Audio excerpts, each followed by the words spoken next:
hapa anasema kwamba yeye anaona hii mechi isipigwe kwa sababu bodi ya ligi inapaswa itoe ripoti ya kile kilichotokea mpaka mechi ya tarehe 8 ikaahirishwa. Pia kwenye ripoti ya Simba walisema hawatacheza mechi hiyo mpaka wale waliowazuia kufanya mazoezi wachukuliwe hatua. Mbona hatua hajachukuliwa alafu wanataka wacheze? Je, wakifanyiwa kama walivyofanyiwa itakuwaje? Aucho Januari nipo Iramba Singida hatuchezi, akimaliza hivyo. Hii bodi ya ligi inatuharibia mpira. Wanapaswa wajiuzuri wote.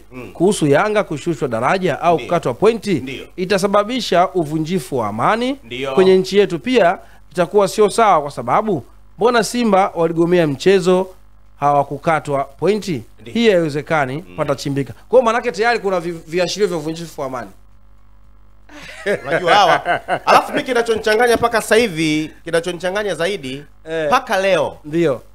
Ule mchezo wa tarehe 8 ulikuwa uchezwe Lupaso Benjamin Mkapa. Na paka leo huu mchezo wa marejeano haujatangazwa uwanja. Ndio maana nimesemaje? Ndio. Mwenyeji wa uwanja ni mwenyeji wa mchezo ni Yanga. Ambayo yeye anaweza akaamua acheze CCM Kirumba, Shemri Abedi, New Amani Zanzibar, au Lupaso kwa Mkapa. Kwa sababu uwanja wa Lupaso ulikuwa unafanya marekebisho. In fact kwamba tayari unawezekana mchezo huo ukapigwa. Kama ukisikiliza hata matangazo ya Azam ambao ni haki ya kuonesha mpira wa miguu wa ligi ya NBC hapa ndani, hawasemi mechi inapigwa wapi. Bado kiwanja kama ukisikia vizuri. Ndio. Muelewa? Manake mpaka saizi mwenyeji hajangamua kwamba mimi mechi yangu naipiga wapi. Tafsiri yake lakini nini? Yanga uwanja wao wa nyumbani ni uwanja wa tafsiri yake sasa ni nini? Karunduka unajua tafsiri yake manake wanataka kutumia makubaliano ya awali ya kuahirishwa. Inaweza kuwa ni tafsiri moja, lakini tafsiri nyingine ni kwamba hii inaingia mle kwenye hatuchezi. Kwa sababu kama wewe huchezi ni kwamba hata uwanja hutaki kujua, viingilio hutaki kupanga, wala mashabiki hutaki wajue wanaendaje uwanjani. Kwa hiyo hii ni sehemu pia wanasema ukimya nalo ni jibu. Si unanielewa? Ukimya nalo ni jibu. Sasa Makoa, huyu mdau wetu mwingine hapa anasema, naitwa Frank Audax wa Katoro, Yanga akishushwa daraja ligi ya Tanzania haitokuwa na hadhi tena. Hatutaiona dabi yoyote Tanzania na mapato atashuka. Maake akicheza Yanga kiwanja kinajaa, pia akicheza Simba anajaza pia, na Simba atabaki na mawazo kwa kuachwa kwa kuachwa na mume. Lakini swali, je, mume wa Simba atakuwa nani? Lakini mimi nadhani hivi ni kweli, kwa sababu unajua tunajaribu kuyawaza ambayo pengine yatatokea. Si unanielewa? Tunajaribu kuyawaza ambayo pengine mengine yatatokea. Sasa mpaka sasa hivi tunatembea na msimamo wa Yanga. Kwamba nimemsikia Haji Manara leo akisema, hata jana kaongea na engineer Harris Saidi. Alikuwa Amsterdam, anaenda zake Marekani, si ndio? Wameweka msimamo wao ni ule, hatufanye nini? Hatuchezi. Ameongea na Ghalib GSM, msimamo ni ule, wafanye nini? Hii ni kauli ya Haji Manara ambaye ni mpaka Bwanyenye mwenyewe kakubali hatuchezi. Sasa mimi sitaki kuamini, lakini Yanga wasipocheza wao mechi wanakosa milioni 600. Ndio maana nakwambia sasa hivi hela kwa hivi vilabu sio issue, unanielewa? Sababu hata huyu msikilizaji kasema hivi, issue heshima, wanaipambania heshima. Sasa hivi ni heshima. Sababu umeona msikilizaji alichosema huyu, kasema hivi Yanga ikatokea kashushwa daraja, ndio mapato yatapotea. Ndio. Lakini Yanga na Simba sasa hivi wanatumia uwanja gani? KMC. Hivi wewe unaamini wale watu wanaoenda KMC pale zile hela zina, of course hakuna hela isiyo na kazi. Hii na kazi lakini haitoshi. Lakini hela haijawahi kutosha, lakini umeona yani Simba na Yanga wamekuwa wana shida sana na zile hela za pale KMC. Hapana. Wanacheza kwanza, kipaumbele ni kuwafurahisha mashabiki wao kwa sababu ndio timu za milioni mwao. Lakini sio vile viingilio ambavyo pengine watu wanaenda pale KMC kwa ajili ya kuiona Yanga, kuiona Simba. Na sasa hivi unajua vilabu vimekuwa vina uwekezaji mkubwa, wana njia nyingi sana za kuingiza mapato. Kwa hiyo yale macho kodo kama zamani kwenye gate collection kidogo sasa hivi yamefanya nini? Yamepungua. Ndio maana unaweza kukuta Simba anacheza na Dodoma Jiji, Mashujaa, Yanga anacheza na Namungo na Coast KMC, alafu sio zile misuli mingi, mishipa mingi kufanya hamasa kwa ajili ya michezo hiyo. Hamasa kubwa sasa hivi tumezoea kuona kwenye international games ile, si ndio? Yes, kwa hiyo vitu kama hivyo. Kwa hiyo hivi wewe unaamini ikatokea siku moja Yanga yupo kwenye ligi au Simba yupo kwenye ligi, mmoja akabaki, ligi inapoteza mvuto? Itabidi ichezwe tu hivyo hivyo. Na unaamini itakuwa haina ladha? Ladha itapungua, sio kwamba haitakuwepo. Wanavyotusumbua sasa hivi, kwani tumeona dabi sisi? Kwani atuangalie mechi zingine za ligi? Dabi itapigwa endapo Simba angekuwepo bado kwenye michuano ya CRDB. Tungeona dabi. Lakini umeona Simba yani Simba katoroka kwenye FA. Hata mechi za kirafiki wenyewe hataki. Simba katoroka kwenye mechi ya FA. Si ndio? Mapinduzi kushiriki. Akushiriki, si ndio? Yanga, yani Simba akiwa huku tayari kumtaka huyu anachomoka. Sasa hivi Simba anamtaka Yanga kwenye ligi, Yanga anasema mimi sikufuati.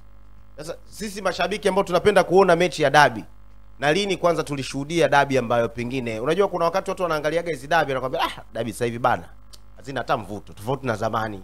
Hivi na hivi na dabi hamna hata msisimko, wanakamiana sana. Yaani imefika kipindi hii Simba na Yanga ilikuwa kipengele. Watu wanatamani kuiona Yanga yao ya moto kwenye michuano ya kimataifa. Watu wanatamani kuona Simba yao ya moto kwenye Simba ya kimataifa. Na watu wanatamani kuona Yanga yao ya moto akimnyosha stendi 8. Sio, unaelewa? Lakini wanapokutana Simba na Yanga kwa nyakati za miaka ya hivi karibuni, hakuna ile test halisi ya dabi kutokana na sasa hivi mimi naamini bado Simba anaingia kwenye mchezo dhidi ya Yanga akiwa underdog. Yes, of course. Kwa sababu ashapoteza takribani michezo, ashafungwa michezo minne na Yanga. Kwa hiyo bado Simba anaingia kwenye mechi hiyo kama underdog. Na akitaka naye pia kuwafurahisha mashabiki wake, ambao Simba hii ambao bado inakwenda kwenye mchezo wa dabi, wachezaji wake bado wanakupa hawajapumzika. Ndio. Kwa sababu wachezaji wake wengi walikuwa wameenda kwenye national team. Sawa, wajua tofauti na wachezaji wa Yanga. Wachezaji wa Yanga wengi walikuwa wamepumzika kwa kipindi kirefu. Waliona national team pia ndio kwanza wanaenda kupata kitu. Ndio. Yaani kama wanaenda kumsaidia kumfanyia warm up ili akiingia kwenye mchezo awe vizuri zaidi. Kwa hiyo bado nilikuwa namuona Yanga ana nafasi kubwa ya kuokota alama yoyote mbele ya Simba.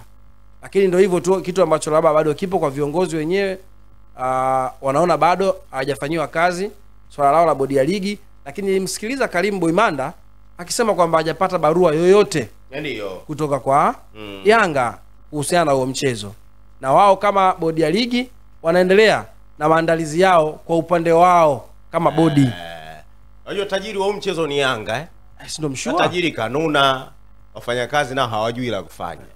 Unajua zamani anacheza mpira, mwenye mpira akinuna mpira uchezeki. Mtabembeleza mpaka arudishe mpira uwanjani muweze kucheza. Nazungumzia Chandimu sasa. Chandimu. Lakini hapa katika hili swala ukimsikiliza hata Boimanda kama nilivyozungumza hapo awali kwamba mwenye mchezo mwenyewe bado kuna ukimya, lakini wao wanaamini bado kuna room ya siku nyingi sana. Kwa sababu hata ukimsikiza Ahmed Ally jana wakati anazungumza, anasema kwamba mtani tunakuomba sana tangaza viingilio. Kwa sababu usipotangaza au mashabiki wa Simba wanaenda wapi? Imechi wala Ahmed Ally anaenda mbali zaidi. Amesema pia kwamba Ahmed Ally sasa hivi amewaomba Yanga tangazeni tunawataka na akiweka mikono hivi tangazeni viingilio ili watu waende wakakate tiketi, hususan mashabiki wa kwao wao. Yes. Kwa hiyo hayo ndio hayo ambayo tunaendelea kuyaona kwenye huu mchezo. Unajua tutashuhudia mengi, tutaona vingi, tutasikia vingi kwenye hii kuelekea dabi Kalunduka. Dunia si ina mengi. Dunia ina mengi. Na soka letu nalo lina vingi. Lina vingi kivyetu. Ahmed Ally amesema kwamba baadhi ya wachezaji ambao walikuwa pengine wako nje ya mfumo wa timu kwa majeraha na kadhalika washaanza kujoin, akiwemo goalkeeper Pimpini Kamara. Unajua aliumia kwenye ule mchezo dhidi ya Singida wa FA wa TFF ule. Naye ameanza kujoin, lakini lengo kubwa ni kuhakikisha macho kodo kuelekea mchezo wa Yanga ambao sasa wenyewe na Yanga ndo wao, babu zao, baba zao, wazee wao ndio wale, na wenyewe wako front sasa kama kawaida yao kutia msisitizo. Unajua wazee wakitokaga wanatia msisitizo. Bana sisi hatuchezi. msimamo uko pale pale. Kwa hiyo bana